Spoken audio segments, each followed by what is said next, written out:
नमस्कार। आज हम एक ऐसी कहानी की परत दर परत खोलने जा रहे हैं जो शुरू तो होती है महिलाओं के लिए एक ऐतिहासिक कानून से, लेकिन इसके पीछे छिपी है एक ऐसी बहस जो सीधे सीधे भारत के लोकतंत्र की बुनियाद से जुड़ी है।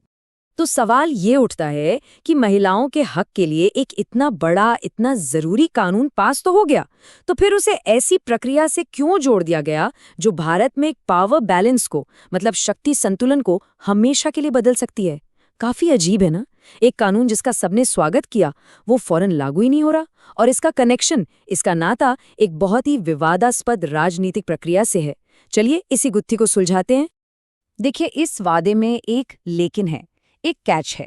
ये जो महिला आरक्षण एक्ट है, जिसे नारी शक्ति वंदन अधिनियम भी कहते हैं, इसके साथ दो बड़ी शर्तें जुड़ी हैं, और यही शर्तें इसके लागू होने में देरी कर रही हैं।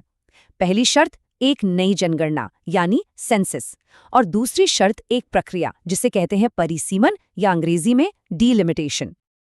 तो ये डीलिमिटेशन है क्या चीज? बिल्कुल साफ शब्दों में समझें तो इसका मतलब है पार्लियामेंट्री या असेंबली सीटों की बाउंड्रीज को, मतलब सीमाओं को दोबारा से ड्रॉ करना। ऐसा इसलिए किया जाता है ताकि पॉपुलेशन में जो बदलाव आए हैं उनके हिसाब से सभी इलाकों को बराबर का प्रतिनिधित्व मिले। इसका मूल सिद्धांत है एक व्यक्ति, एक वोट, एक मूल्य, यानी हर वोट की कीमत लगभग बराबर होनी चाहिए। और यही है असली कैच, यही शर्त है जिसकी वजह से सारा विवाद और सारी देरी हो रही है। आरक्षण लागू तो होगा, लेकिन डीलिमिटेशन के बाद, और डीलिमिटेशन खुद निर्भर करता है आने वाली जनगणना पर। तो इस सब का नतीजा क्या निकला कि ये कानून, ये आरक्षण 2029 या शायद उसके बाद तक लागू नहीं हो पाएगा। महिलाओं के सशक्तिकरण को एक बहुत बड़े पॉलिटिकल रीस्ट्रक्चरिंग से जोड़ दिया गया है। तो चलिए अब इस कहानी के सबसे बड़े कॉन्फ्लिक्ट पॉइंट पर आते हैं, उत्तर बनाम दक्षिण का विवाद। देखिए, कागज पर तो डीलिमिटेशन का काम सिर्फ निष्पक्षता सुनिश्चित करना है, लेकिन इसने भारत के नॉर्दर्न और सदर्न स्टेट्स के बीच एक जोरदार बहस छेड़ दी है। और ये बहस सिर्फ सीटों की नहीं, बल्कि पावर की है। ये दो अलग अलग इलाकों की कहानी जैसा है।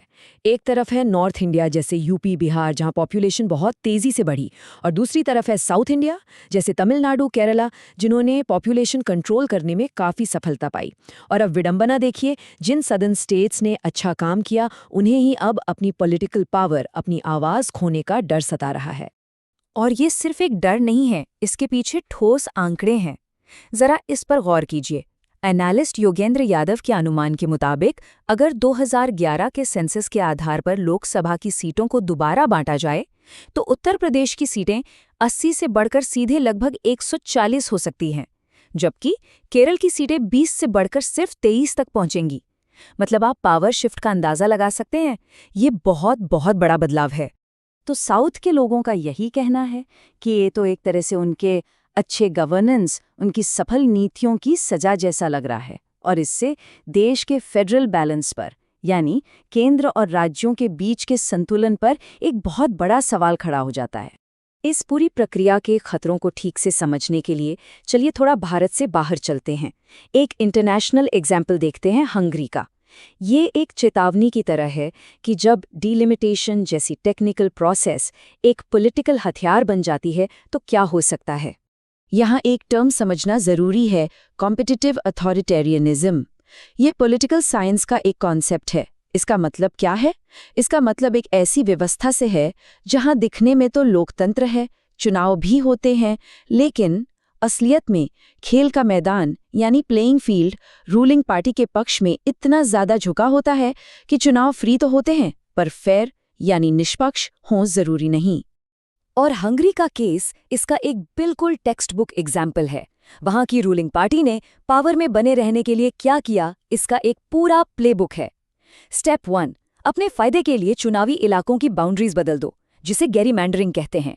स्टेप 2, चुनाव के नियम ही बदल दो ताकि रूलिंग पार्टी को फायदा हो। नतीजा?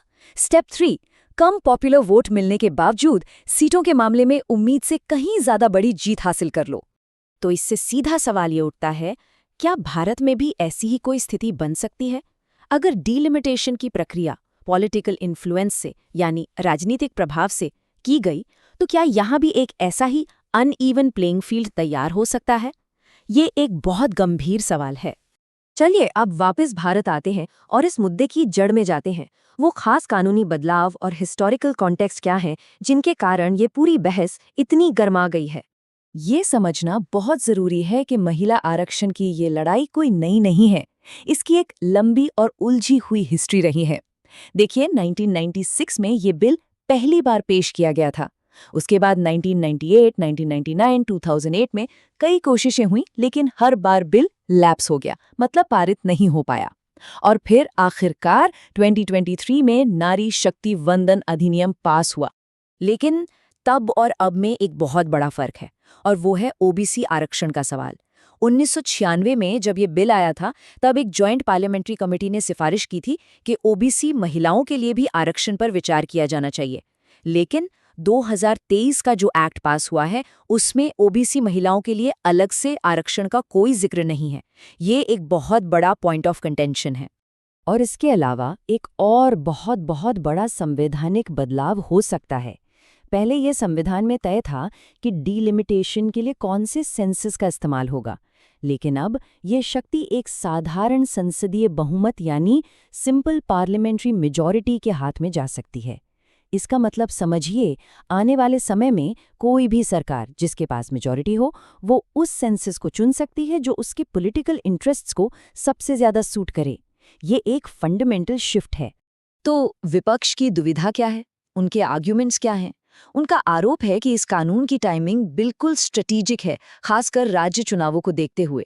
उन्हें लगता है कि उनके लिए एक जाल बिछाया गया है।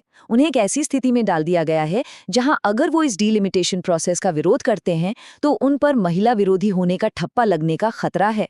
और उनका ये भी मानना है कि ये पूरी प्रक्रिया 2029 के जनरल इलेक्शन को ध्यान में रखकर डिजाइन की गई है। तो इन सब बातों के बाद हम आते हैं इस कहानी के सबसे बुनियादी सवाल पर।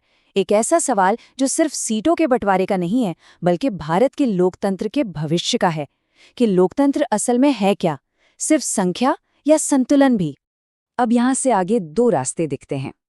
रास्ता नंबर 1, ये एक सही मायने में लोकतांत्रिक सुधार बन सकता है, जिसमें प्रोसेस पूरी तरह ट्रांसपेरेंट हो, एक स्वतंत्र कमीशन काम करे और फेडरल बैलेंस का यानी राज्यों के अधिकारों का पूरा ध्यान रखा जाए।